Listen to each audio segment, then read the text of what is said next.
Hi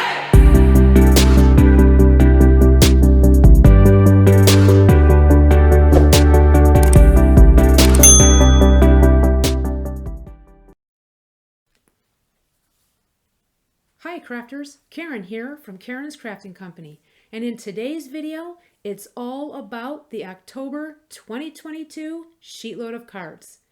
And even better, not only do you get to see my cards, but you get to see all the collaborators' creations that they've made.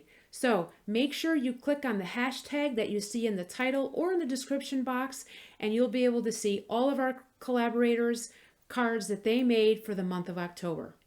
Now, before I begin sharing you my cards that I made, I wanted to show you the paper pad that I used.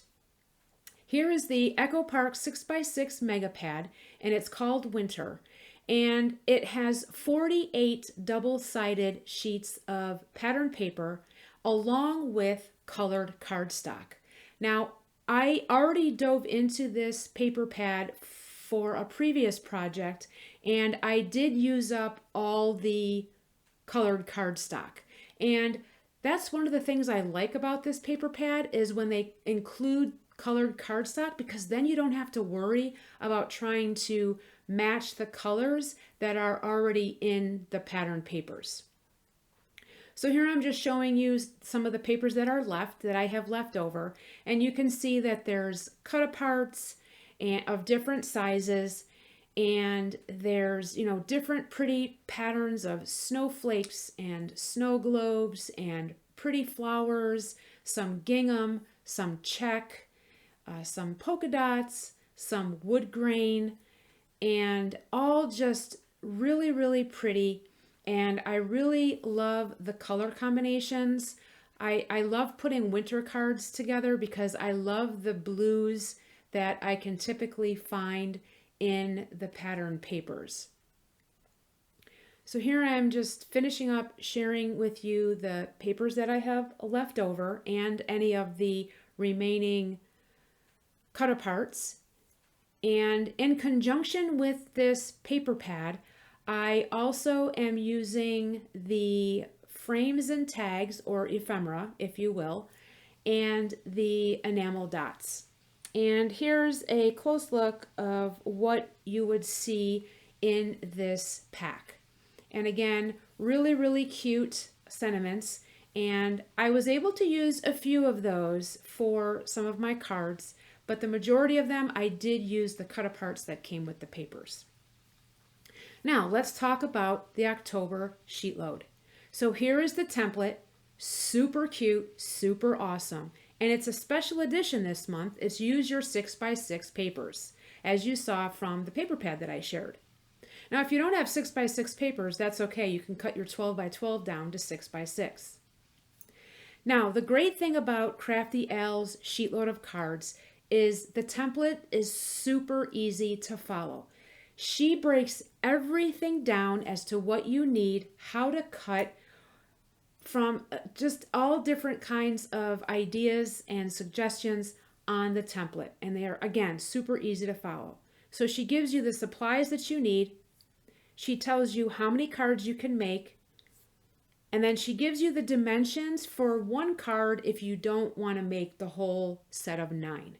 And this sheet load, you get 9 cards. And then she also gives you a list of alternatives or other ways to make the card. On the flip side, she shares with you all the cutting measurements and guides, and she gives you all the specific measurements. And she will show you all the cutting measurements for the cardstock and the pattern paper, and then she always shares an image of the type of card base that you will need. And for October sheet load, it is a top fold card base. However, you do not need to use a top fold. You can alternate that and make it a side fold if you wish. It's totally up to you. This is a starting point or a guide on starting your sheet load.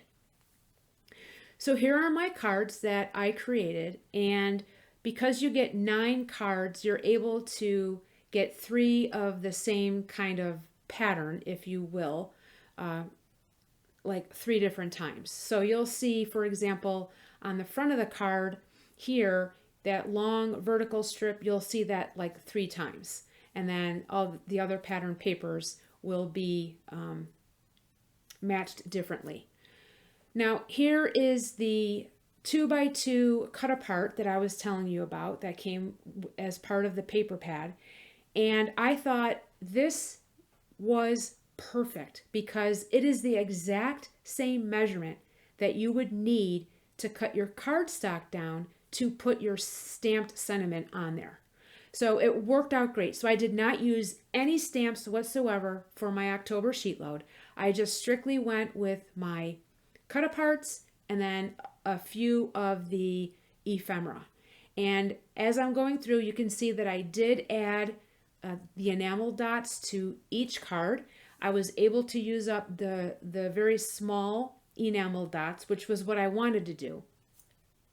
Now here is that ephemera piece as my sentiment, and that again was perfect. It worked out great, and I just layered it on that 2x2 white piece of cardstock that you would normally put your sentiment on. There is the mug, and then more enamel dots, and I did have scraps left over from a previous project, and of course I keep all of that together, and as you can see, I just used those scraps and I just cut them down to fishtail banners and placed them on the inside of each of the cards. And these cards I will be donating, as winter is one of the themes that the organization scrapbook.com Cards for Kindness is in need of right now. And that's normally where I donate my cards. And that wraps up another sheet load of cards. This sketch in particular is definitely a favorite of mine. I really had a lot of fun making these, and I like the idea that, I didn't use any stamps and I was able to use my cut aparts. And that's, I just love the versatility and, the different opportunities you have of things that you can use to create these cards. I hope that you'll go and take a look at all the other collaborators, as I mentioned earlier in my video. And until my next video, I hope your day is a crafty one. Stay tuned to see the pictures up close at the end of this video. And I hope your day is a great day, and we'll see you again soon. Thanks, everyone. Bye-bye.